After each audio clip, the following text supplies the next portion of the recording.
Gente, enquanto está todo mundo aí envolvido, a opinião pública se concentrando a cada dia mais no intenso debate eleitoral, foi publicado na edição do Diário Oficial da União de segunda-feira o decreto 9.507/2018. E o que é esse decreto, Gesael? O decreto que regulamenta a terceirização na administração pública federal. Pois é, sobre esse assunto nós vamos bater um papo aqui sobre essas mudanças que vão ser implantadas a partir do decreto. Nós convidamos a advogada e mediadora Temis de Jesus Oliveira. Vem para cá, Temis. Seja bem-vinda. Muito obrigado pela participação aqui no nosso programa. Bom dia. Já é boa tarde, já meio-dia e 4, já é boa tarde.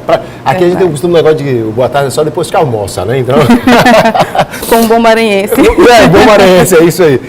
Temis, escuta, eu estava lendo a respeito do decreto e eu vi que tem algumas exceções, né, que o decreto considera para a contratação de terceirizados. Mas a principal preocupação que eu vejo das pessoas é com relação a vai acabar com o concurso público, vai diminuir, isso é o princípio do fim do concurso público? Então, né? Bom dia ou boa tarde, como já conversamos. Esse é um tema bem polêmico que se arrasta há alguns anos, na verdade, desde 1998, se a gente parar para pensar. Porque já existia uma PL, desde essa época, que tratava sobre o assunto, vão acabar os concursos públicos? E todo mundo que faz concurso público, com certeza já parou para pensar que desde 2011, ano sim, ano também, dizem, os concursos públicos eles vão acabar. Não, na verdade, os concursos públicos eles não vão acabar. O que vai acontecer é que algumas atividades vão mudar a forma da contratação. A nova lei, a 9507, ela fala assim, que existem limitações para esse tipo de contratação, essa terceirização. Tem que haver uma licitação, como já existe hoje em dia, mas as atividades que são ligadas à tomada de decisão, carreiras que levem para o lado policial, poder de polícia, a gente tem que conseguir diferenciar poder de polícia e a polícia em si. Tem a Polícia Rodoviária Federal, é polícia normal, mas também não pode esquecer que existe a Anvisa. Então, aqueles fiscais da Anvisa também não vão poder ser contratados por terceirização. Porque é algo que tem poder de polícia. Procon, poder por exemplo, de polícia. Procon tem, assim, eu estou trazendo já para outra esfera aqui, só para a gente entender o que é poder de polícia, né? O Procon tem poder de polícia, né? Isso, porque ele tem poder de fiscalização. Outro que tem poder de fiscalização na esfera federal é o auditor fiscal, Receita Federal, auditor fiscal do trabalho, também são carreiras que não podem ser alcançadas. E ainda tem outros adendos, porque a lei diz que o Ministério do Planejamento ainda vai listar quais são as carreiras que vão poder participar disso, e também tem outras observações impertinentes, ou impertinentes para alguns, se a gente dizer. Se já existe um plano de carreira, ele também não vai poder ter um serviço terceirizado. Então vamos lá, quais são as carreiras que não têm plano de carreira? Meio difícil a gente conseguir situar isso, porque, vamos pensar, se a gente for para a administração pública aqui direta, quem que não tem plano de carreira? Quem não tem estatuto? A maioria tem.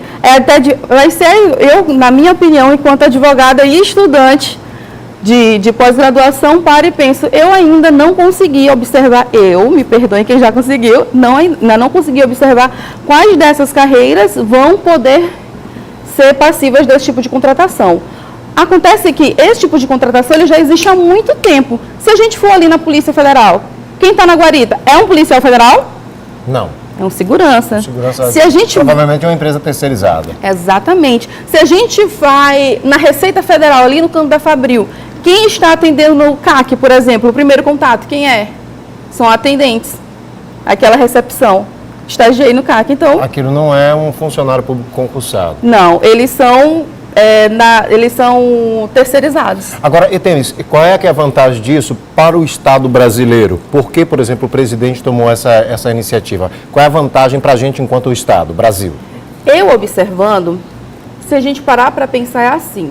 O STF, há alguns dias, declarou a constitucionalidade da terceirização da atividade fim. Apesar de já ser uma discussão muito antiga, enquanto a nossa Constituição Federal tinha o quê? 10 anos? Uma criança. Então, o que vai acarretar é numa economicidade. A gente vai conseguir economizar. Os concursos públicos vão acabar? Eu não vejo assim. A gente tem que lembrar que tem sempre que respeitar o artigo 37 da Constituição. Tem que legalidade, impessoalidade, moralidade, publicidade, todos os princípios constitucionais vão ter que continuar a ser respeitados. Agora, quais são as exceções em relação, por exemplo, à extinção de cargo? Isso não abriria uma brecha? Porque tem lá, fala que todos os cargos podem, com exceções, né? E aí, dentro das exceções, ainda tem as exceções, dentro das próprias exceções. E vamos lá, não seria, então, abrir uma brecha para, por exemplo, não, se aqui eu não posso terceirizar, a não ser que esse cargo seja extinto, eu extingo ele e pronto, aí eu posso terceirizar. Aí é que tá. Essas carreiras, elas são essenciais à administração pública. Então, essas atividades, elas não têm como ser extintas. Já pensou como é que eu vou extinguir? A Receita Federal só tem 2 carreiras, a auditor da Receita Federal e analista da Receita Federal. Como é que eu vou extinguir um desses cargos? Entendi. Perfeito. É algo muito essencial para você, para deixar de... Então, assim, quais são os pontos negativos? Porque eu vejo que ainda vai haver muita discussão nisso. Inclusive, questão, você falou da Constituição, e, inclusive tem gente alegando, não sei se, e não entendo disso, por isso você está aqui até como uma pessoa que entende mais, tem algum ponto inconstitucional que possa ser classificado dessa forma? Eu não consideraria pontos inconstitucionais. Eu consideraria pontos que deveriam ter um pensamento mais aprofundado. Por exemplo, se não me engano, no artigo 8º, quando a gente fala da contratação, diz que a empresa contratada vai ser 100% responsável pelos encargos trabalhistas e sociais, no caso, previdenciários. E se essa empresa não pagar ao funcionário, que é um ponto positivo dentro do negativo, esse repasse ele vai ser mensal para essa empresa contratada. Então, ele vai deixar de receber até que ele regularize essa situação. Mas por que ele faz isso? Para ele deixar de ter a responsabilidade solidária que ele tem hoje em cima dos terceirizados. Por exemplo, eu trabalho para uma empresa de segurança privada, presto serviço aqui na Receita Federal e eles estão atrasando o meu pagamento. A responsabilidade hoje é só da empresa, apesar da lei do decreto, já ter sido publicado, vai se manter com a responsabilidade solidária. O que é isso? Ele vai, não somente a empresa é responsável pelo pagamento, mas só que também o órgão público contratante ele é chamado ao processo para responder por aquilo. Você contrata, por que você não fiscaliza essa relação trabalhista? Então, ele vai se eximir dessa relação trabalhista. Porque justamente esse é que é o ponto de discussão, porque assim, em face das inúmeras mudanças que o Temer já vem implementando, em relação a leis trabalhistas, em relação até à questão da reforma da Previdência, que está em discussão, tudo, se fala muito da proteção aos direitos do trabalhador. Então, esse é mais um ponto que entra aí como se o Temer estivesse fazendo um desmonte dos direitos ou daquilo que já foi alcançado de conquista pelo trabalhador, e o concurso público é um deles, que, aliás, tem-se como a forma mais democrática, meritocrática, não importa se é preto, branco, amarelo, se tem tempo de estudar 1 hora por dia ou 4 horas por dia, mas entrar no serviço público através do concurso público ainda é a forma mais objetiva. E no caso da contratação terceirizada, seria uma coisa subjetiva. Então, fala-se muito da questão do desmonte de direitos dos trabalhadores.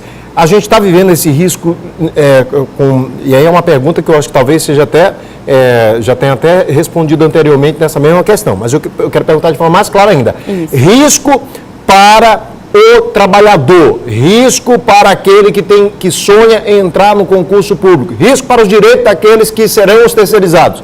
Quais são? Se a gente pensar nas grandes carreiras, esses riscos eles são reduzidos. Agora, a gente tem que parar para pensar. Os cargos extintos.